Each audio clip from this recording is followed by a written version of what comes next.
Buenas, indiada véia! Aqui é Emerson Matos, editor do blog Diário de um Gaúcho Grosso, criador da criatura Honório Gaudério, hoje com mais um vídeo da nossa série sobre a Revolução Farroupilha ou Guerra dos Farrapos. Isso, aquela história que ninguém te conta, ninguém fala como foi, como aconteceu, aqueles pequenos nacos histórias que não estão sendo lembrados nas escolas, nos colégios, pelos historiadores, aqueles que, como eu disse no último vídeo, que moram lá no Rio de Janeiro, na beira da praia, vêm no Rio Grande do Sul uma vez por ano, quando tem que fazer alguma propaganda, não é? E só fala mal da Revolução Farroupilha e dos gaúchos. Mas aqui não, aqui nós lembramos de todo mundo. No último vídeo nós estávamos tratando sobre o tratado, até parece estranho, né? Mas bom, estávamos falando sobre o Tratado de Paz, as negociações para o fim da Revolução Farroupilha da Guerra dos Farrapos, com o então imperador Dom Pedro II, não é? Pois bem, então vamos dar prosseguimento àquele vídeo. Que eu vou deixar aqui em cima, quem não viu, ó. Tem que ver porque é uma série, né? É um andamento, ó.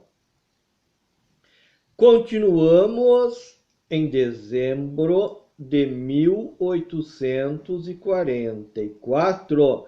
Viu como é legal a série? A gente vem por mês, por ano. Vamos lá. Regressa para o Rio Grande do Sul, vindo do Rio de Janeiro, Antônio Vicente, trazendo no bolso o Tratado de Paz, né? Na conversa que ele teve com Dom Pedro II, com todas as concessões do Império. Aí que vem o problema. Menos a independência do Rio Grande do Sul. Ponto. Quem viu o outro vídeo, não viu que eu abordei que em nossa bandeira se encontra a palavra República Rio-Grandense? Tá ali, ó. Tá vendo? República Rio-Grandense. Uma república quer dizer que é um país. Não concordam comigo? Eu vou aprofundar essa história, já acordei no outro vídeo nesse. Eu vou aprofundar até nós chegarmos a um consenso final. Então, como ficou em nossa bandeira a palavra República Rio-Grandense e o próprio Dom Pedro II, no Tratado de Paz, não aceitou a independência do Rio Grande do Sul, ou seja, tem boi na linha aí. Temos uma questão histórica a ser debatida. Concordo ou não concordo? Pois bem, efetivamente, num símbolo oficial, isso não é um adesivinho de carro nem nada, apesar que tem um monte de carro que tem adesivo com isso aí. Num símbolo oficial, falando oficialmente, o Rio Grande do Sul é uma república, pois está ali em um dos seus símbolos. Todos os países têm hino, bandeira, cores, etc. E o Rio Grande do Sul, na sua bandeira, que é um símbolo oficial, assim como qualquer outro país no nosso planeta, está ali República Rio-Grandense. Então não vai de acordo no tratado com Dom Pedro II, aonde Dom Pedro II não queria nos dar a independência do Império. Mas nós vamos chegar lá. E menos o reconhecimento como generais de Bento Gonçalves, Davi Canabarro, Antônio de Souza Neto e João Antônio da Silveira, que foram os principais líderes comandantes. Vale salientar e lembrar que eles não foram apenas líderes e comandantes do exército Farroupilha, né? do exército dos Farrapos. Eles foram grandes nomes, grandes incentivadores. Eles foram tão grandes, né? Que hoje tu chega aqui no Rio Grande do Sul, Santa Catarina, parte do Paraná, parte do Mato Grosso, os lugares onde a gauchada invadiu e tomou conta, né? Se lembra mais no dia a dia, vê se vocês não concordam comigo. Lembra-se mais, nós gaúchos, General Bento Gonçalves. Na hora tu vem a lembrança da imagem, da história, e tu sabe quem é. E aí tu vem Dom Pedro II. Tá, daí tu dá aqueles segundos, tenta visualizar a imagem dele, aí tu já acaba confundido com Dom Pedro I, né? Que era o pai dele que fez a independência, e aí já de Portugal, e aí tu já acaba perdendo a visualização de quem é. Aí tu leva alguns segundos para. Eu estou exagerando, óbvio, mas é um comparativo de quê? A importância mesmo para quem era chimango do reconhecimento. Eu estou falando aqui no Rio Grande do Sul, tem maragatos e chimangos, lenço vermelho e lenço branco. Pergunta para o pessoal do lenço branco, hoje aqui no Rio Grande do Sul, e pede para ele visualizar a imagem de Bento Gonçalves e visualizar a imagem de Dom Pedro II. Pode ter certeza que de Bento Gonçalves vai ser na hora.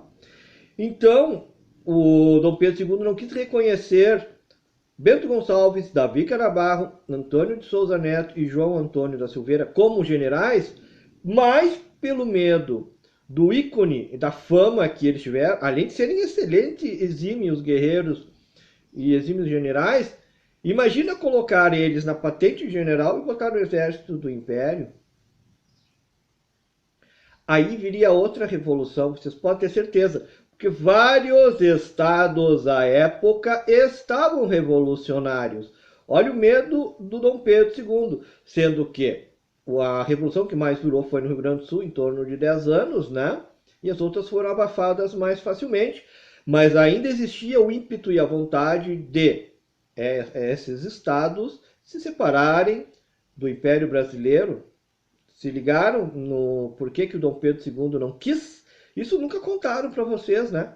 Dom Pedro não quis que tivessem eles Bento Gonçalves, Davi Canabarro, Antônio de Souza Neto e João Antônio da Silveira como sendo, imagina, generais do Império Brasileiro, numa época que vários estados eram separatistas, e sendo que a maçonaria de outro estado ajudou ao grande general Bento Gonçalves a fugir de uma prisão do Império.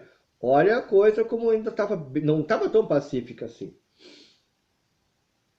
Todos os demais oficiais farroupilhas, inclusive coronéis, foram confirmados no seu posto pelo Império. Beleza, tranquilo. Muitos, inclusive, serão brigadeiros do Império mais tarde. E José Mariano de Matos, que foi ministro da Guerra da República Rio-Grandense, vai terminar ministro da Guerra do Império do Brasil. Tem boi na linha também? Vamos lá, vamos discutir. José Mariano de Matos era ministro da Guerra na República Rio-Grandense, não é? Beleza. Aí, o Dom Pedro II o chamou para ser ministro da Guerra do Império do Brasil. Ok? Por suas virtudes também. Tanto que ele segurou uma guerra durante 10 anos contra um grande império. Mas Bento Gonçalves, Davi Canabarro, Antônio de Souza Neto, Antônio da Silveira também fizeram isso. Ou seja, pensemos. Ele não se vendeu para o Império do Brasil? José Mariano de Matos, tem nome de rua em tudo que é cidade do Rio Grande do Sul. Ministro da Guerra da República Rio-Grandense. Será que não se vendeu para Dom Pedro II? Isso é item para um próximo vídeo. Pois então, diada velha, mais uma passagem sobre a Revolução Farroupilha, dezembro de 1844. E não esquece de se inscrever, acionar o sino de notificações para ficar por dentro assim que entrar os novos vídeos. É um segmento, tá bom? Vai vir mais o acompanhamento pós dessa história.